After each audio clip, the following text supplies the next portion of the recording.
The river whispers secrets, its currents carrying not just water, but echoes of the past.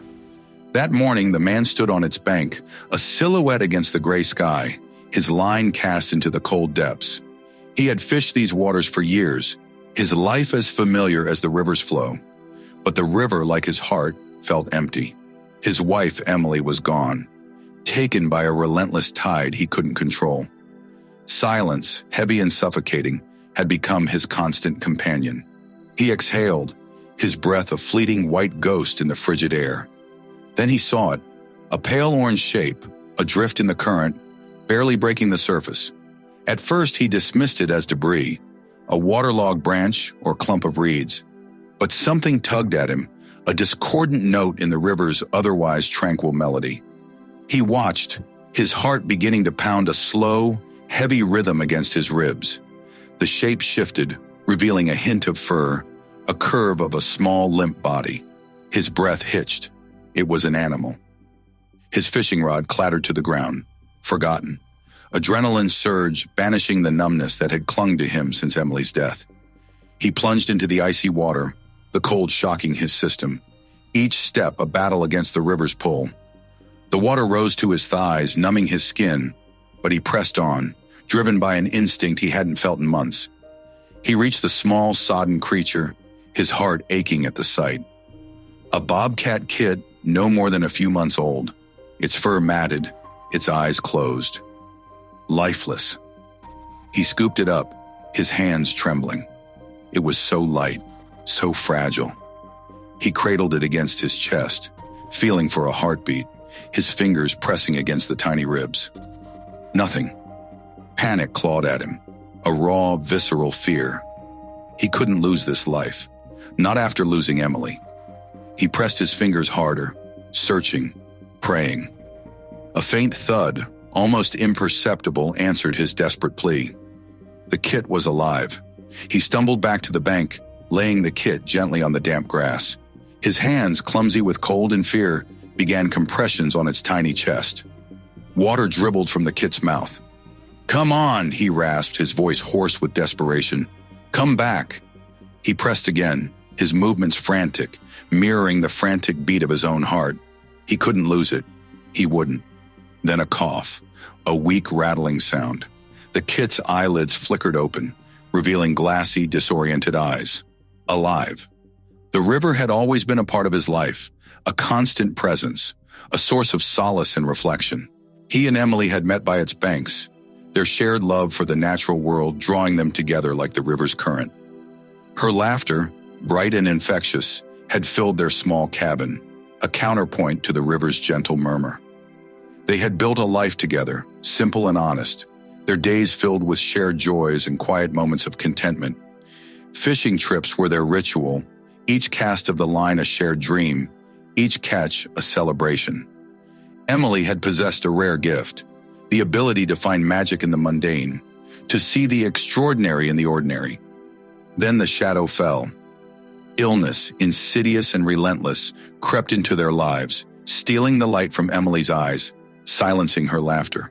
He watched, helpless, as the vibrant woman he loved withered, her strength ebbing away like the river's flow at low tide. He fought, he prayed, but the river of life carried her away, leaving him alone on its desolate shore. In the months that followed, the cabin echoed with silence, a hollow shell of its former self. He retreated to the river, seeking solace in its constant motion, its unchanging presence. He cast his line, not to catch fish, but to cast away his grief, his anger, his despair. The river became his confidant, its waters absorbing his pain, carrying it away on its ceaseless journey. And then, this. The bobcat kit, pulled from the brink of death, sparked something within him, a flicker of hope in the darkness. As he held the tiny creature, he felt a connection, a sense of purpose he thought he had lost forever. This fragile life, clinging to existence, mirrored his own struggle, his own will to survive. In saving it, he realized, he was also saving himself. Relief washed over him, so potent it almost made him weak. He held the kit close, wrapping it in his arms, whispering words of comfort. "It's okay," he murmured, his voice thick with emotion. "You're safe now." The kit shivered, its small body trembling uncontrollably. He knew he had to get it home, to warmth, to safety. Without hesitation, he unzipped his jacket, wrapping it around the tiny creature, sharing his own body heat. He couldn't leave it to the mercy of the river, to the cold, to the night. He had made a choice. He was taking it home. Night had fallen by the time he reached the cabin, the wind howling through the trees like a banshee. The fire had dwindled to embers, casting long, dancing shadows on the walls. He pushed the door shut against the storm, careful not to jostle the small life nestled in his arms. He laid the kid on an old armchair by the hearth, the worn fabric softened by years of use. He adjusted the blanket, tucking it around the fragile body. The kit barely moved, its breathing shallow and weak. The sight triggered a memory, a painful echo of Emily's last days, her vulnerability, her helplessness. But this time, he wasn't helpless. This time, he could do something. This time, he could fight. He tried to feed the kit warm milk, but it refused, its head lolling to the side, too weak to swallow. He didn't give up. He stayed by its side, whispering stories of the river, of Emily, of their life together. He spoke as if the kit could understand, his words a soothing balm against the silence. Hours passed. The fire burned low, casting a warm glow on the scene. He fought against exhaustion, his eyes heavy, but he refused to leave the kit alone. Then a small movement. The kit stretched, its head lifting slightly, sniffing at the milk. Finally, hesitantly, it took a sip. A small victory, but a victory nonetheless. "You're a fighter," he whispered, his voice filled with newfound hope. "Just like her." Days turned into weeks. Slowly, painstakingly, the kit began to heal. Its eyes grew brighter, its movements stronger. Its wild spirit began to emerge, playful and curious. It followed him around the cabin, its gaze fixed on him, its presence a constant reminder of life's resilience. At the riverbank, it chased butterflies, pounced on leaves, its energy a stark contrast to the stillness that had enveloped him after Emily's death. It was still wary, still wild, but in its eyes he saw trust, a bond forming between them, and he found himself smiling again. Laughing at the kit's antics, feeling warmth spread through his chest, a feeling he thought he had buried forever. He had found purpose again, a reason to wake up each morning, a reason to keep going. But nature, he knew, would eventually call. This was a wild creature, meant to roam free. He had known that from the beginning, accepted it in the quiet corners of his heart. One day the kit would leave, return to the wild from which it came. He had prepared himself for that day, or so he thought. Then the storm arrived. The sky turned a menacing gray. The wind howled through the trees, and the rain lashed against the cabin windows. Thunder echoed through the valley, shaking the very foundations of his small world. He called for the kit, his voice barely audible above the roar of the storm. Silence. A cold dread gripped him, a fear he knew all too well. He searched for hours, the rain soaking him to the bone, the wind whipping at his face. He called its name again and again, his voice hoarse, his heart pounding in his chest. The thought of losing it, of being alone again, was unbearable. Finally, he found it, trapped. Its small body was tangled in the underbrush, one leg caught in a rusted snare. The sight sent a jolt of fear through him, a coldness that settled deep in his bones. It whimpered, its eyes wide with terror. His hands trembled as he worked to free it, his fingers clumsy with urgency. "I've got you," he murmured, his voice shaking. "I won't let anything happen to you." The moment the snare released its grip, the kit collapsed into his arms, trembling against him. He held it close, shielding it from the rain, whispering reassurances, his heart aching.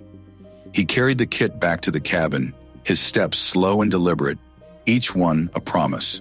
He wouldn't let it down. He wouldn't let anyone down again. That night he sat by the fire, the kit curled up against his chest, its injured leg carefully bandaged. It purred softly, the vibration a small but powerful comfort. He stroked its fur, feeling the warmth of its small body against his own. They had saved each other. He had given the kit a second chance at life, and in doing so, he had given himself one too. Time continued its relentless march, but the bond between them remained, a silent testament to their shared survival. The kit, now a young bobcat, roamed the woods around the cabin, its wild spirit tempered by a gentle loyalty. It would return each evening, a silent greeting in its bright, intelligent eyes. The village children, once wary of the reclusive man, now flocked to him, drawn by the magic of the bobcat. They watched wide-eyed as it played, its movements a blur of fur and muscle. The townsfolk who had whispered about him after Emily's death now greeted him with smiles and nods. They saw a change in him, a light rekindled by the love of an unlikely companion. "Is that a bobcat?" someone would inevitably ask, their voice filled with wonder. He would smile, a genuine smile that reached his eyes and ruffled the thick fur between the bobcat's ears. "No," he would say simply, "that's family." Their story spread, carried on the whispers of the wind, shared in hushed tones around campfires, typed out in countless emails and messages. Letters arrived from all corners of the world, filled with words of hope, inspiration, and gratitude. People who had never met him, who had never seen the bobcat, were touched by their story, finding in it a reflection of their own struggles, their own hopes for redemption. One letter in particular stayed with him, its words etched into his memory. "Your story filled me with courage," it read. "I was ready to give up, but now I think I'll try again. Thank you." Tears welled in his eyes as he read those words, a lump forming in his throat. He looked at the bobcat curled up beside him, its breathing soft and even. He ran a hand through its thick fur, his voice barely a whisper. "You hear that, little one?" he murmured. "You've saved more lives than you know."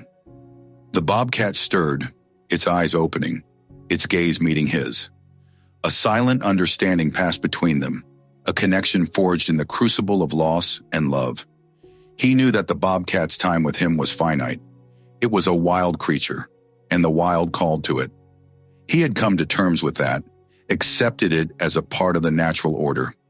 He wouldn't cage it, wouldn't deny it its freedom. He had learned the hard way the cost of holding on too tightly, of trying to control the uncontrollable.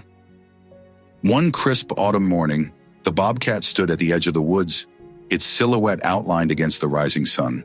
It turned, its eyes meeting his one last time, a long, lingering look, filled with gratitude, love, and understanding.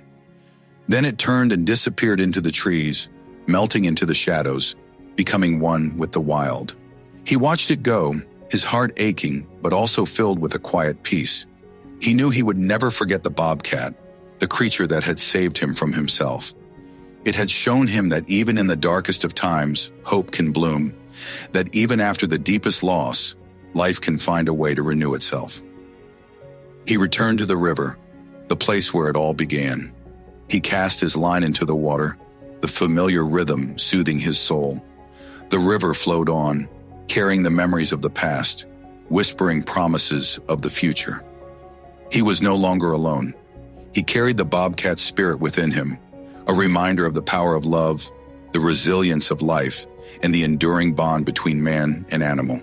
He had learned that survival wasn't just about breathing. It was about finding something worth living for, something worth fighting for. And he had found it, not in the depths of despair, but in the eyes of a bobcat pulled from the brink of death, a creature that taught him the true meaning of survival. It wasn't just about clinging to life. It was about finding a reason to live.